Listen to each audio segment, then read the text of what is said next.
How would you feel if somebody turned to you and said, "You are really stupid. You're too stupid even to understand what I'm saying. I'm sick of you"? Well, that's a kind of unthinking statement that many parents blast their kids with. Up to now, we've heard of child abuse, and we've thought of it in terms of physical and sexual abuse. But recently, experts have become concerned about emotional abuse. It's much more common, and it's how many parents are turning their kids away. But Stone Phillips reports that along with the new awareness comes innovative programs to keep parent-child relationships intact.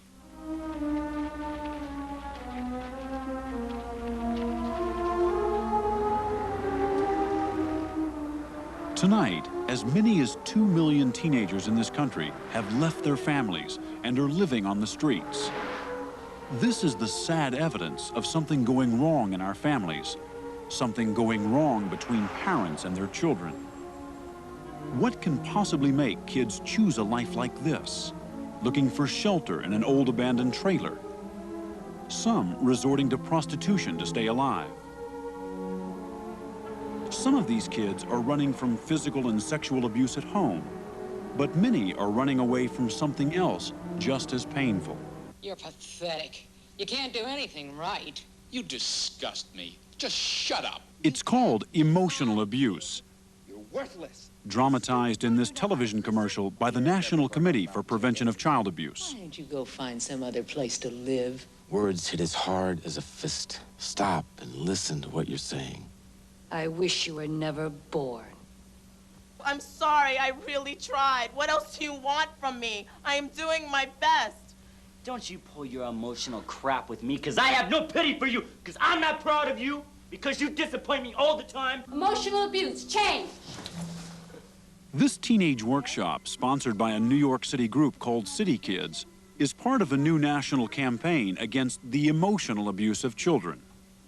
Emotional abuse is very serious because as a bad habit, it really demeans the child to a point where they lose their self-esteem.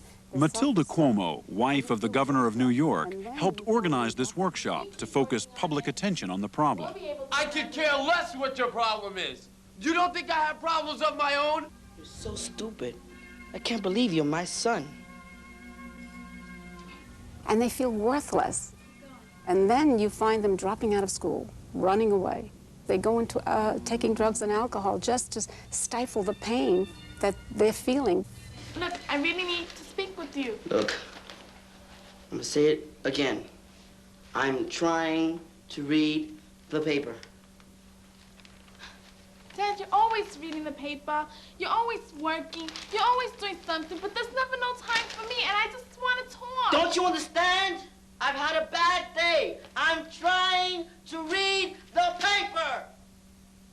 How is emotional abuse different from a normal outburst of anger that happens with all parents? Child psychologist Dr. James Garbarino. What we're concerned about here is patterns in the way kids are treated. Every opportunity to use something against a child being taken and sticking the knife in or turning the screw, a pattern of disregard, a pattern of humiliation, a pattern of undermining the child's sense of self-worth. Very few parents want to demean their children, and yet they find themselves doing it time and again, lashing out with hurtful words that humiliate their kids. Many parents don't realize what they're doing, and even those who do see the damage they're doing to their kids often find it very difficult to stop. I would say, I wish I never had you. If I had to do it all over again, I would never have you. Gail, a single mother of a 10-year-old son, is a member of Parents Anonymous, a group that helps parents who know they are mistreating their children and don't understand why. My criticism was not nice. And it was one of those, you know, what are you, stupid? You don't know how to do this? Gail knew she was hurting her son with her words. She saw the impact on him. He started to withdraw from me. Stay in his room, not talk to you. Right, nothing to say. I say, how was your day? And you get a shrug of the shoulders. To help these parents understand why they behave the way they do toward their children, Parents Anonymous asks them to look back at the parenting they received as children, because people really learn to parent from their own parents. My father used to say all the time, if it weren't for you goddamn no good kids, I could be happy. I can remember saying as a kid, I am never, ever going to make my kids miserable. And here I was doing those awful things that I had spent an entire lifetime saying, I am never going to do. I am never, never, ever going to do this. Hey, how you doing? Eric Breitenbach, a young father in Massachusetts, was determined it would not happen to him, that he would never hurt his daughter Anya the way he had been hurt as a child.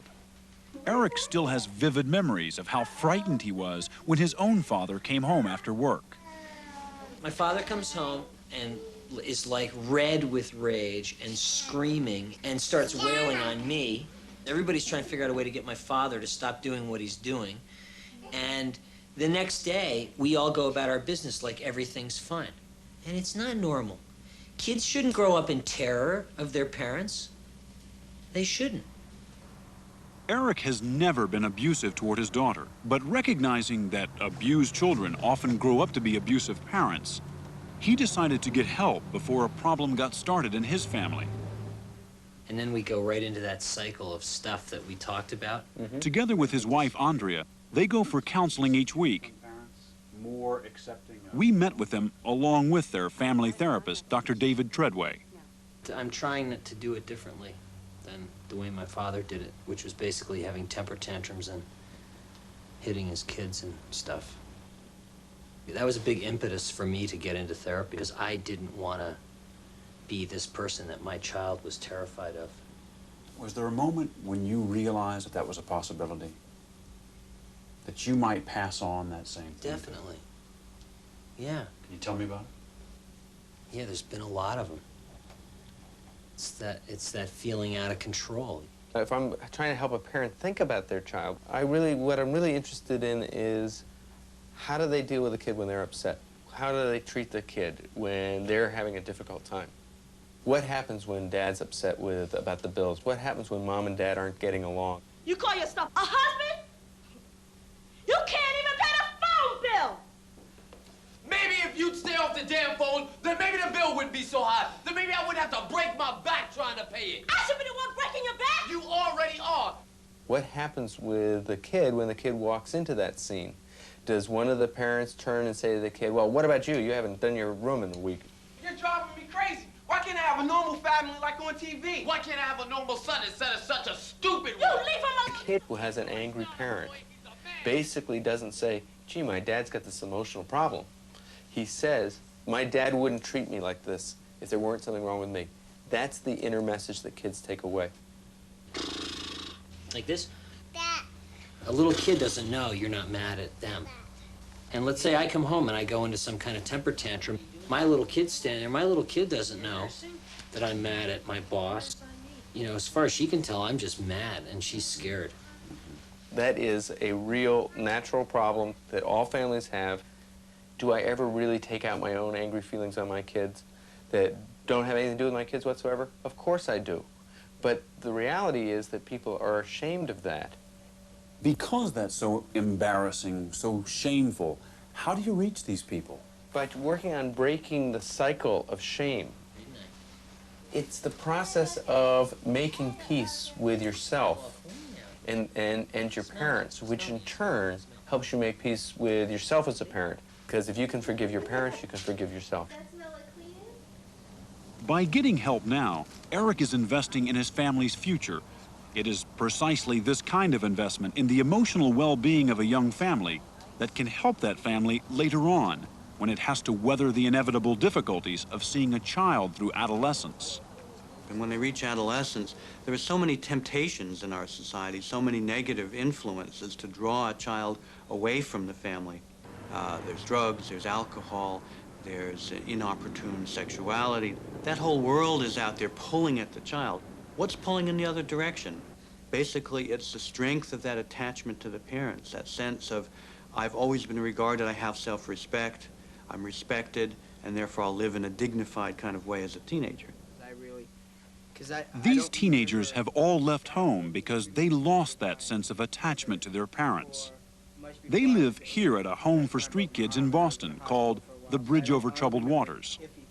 Like sometimes she would say that I was unwanted and that she didn't want me, and I was a bad symbol of my father, and that she hated me. and that she just wished I wasn't there. I can't remember ever feeling like I belonged to a family, you know. When I lived with my mother, nobody ate together. She ate in her room and I ate in my room, and that was it, you know.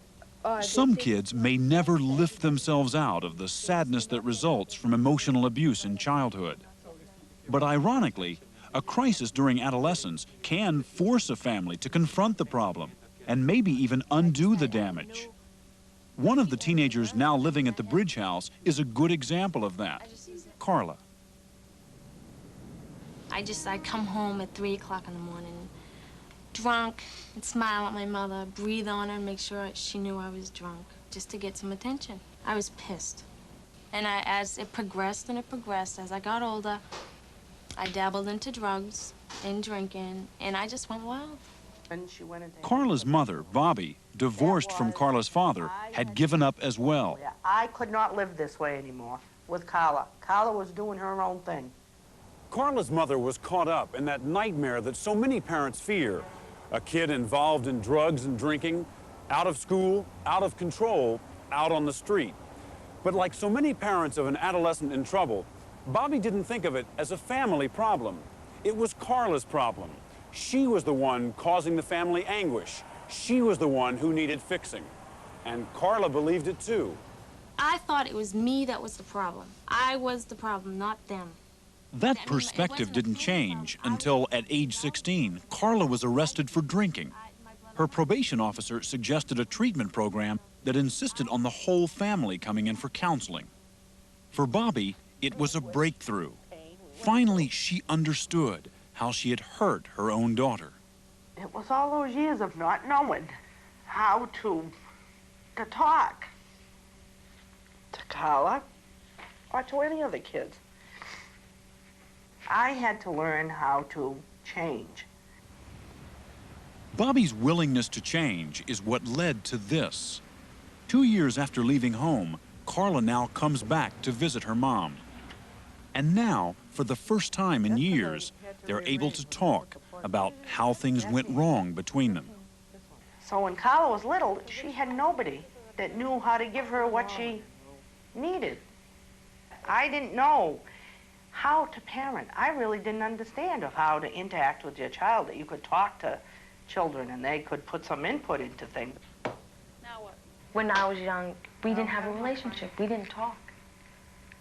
And that's what I wanted. I started going to counseling, and through that, I learned how to talk to Carla.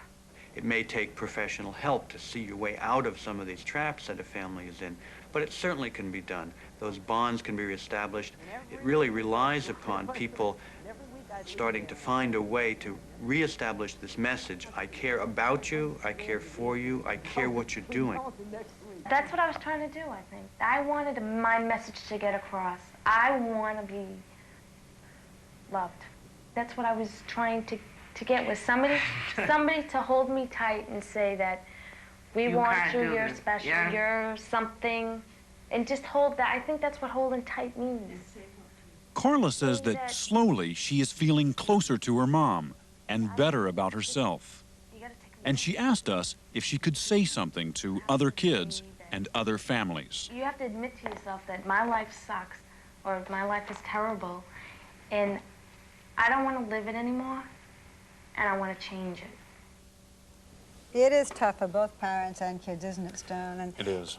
And you realize from watching this, sometimes it's not just what you say, it's what you forget to say, what you don't say. That's true. It underlines the tough job that parents have. And of course, parents aren't always to blame when relationships between parents and their kids go wrong. But it's worth remembering, I think, that whereas we as adults have the ability, we're equipped to either ignore or to rationalize or retaliate against abusive type remarks, kids take it in and take it personally. And we have to learn some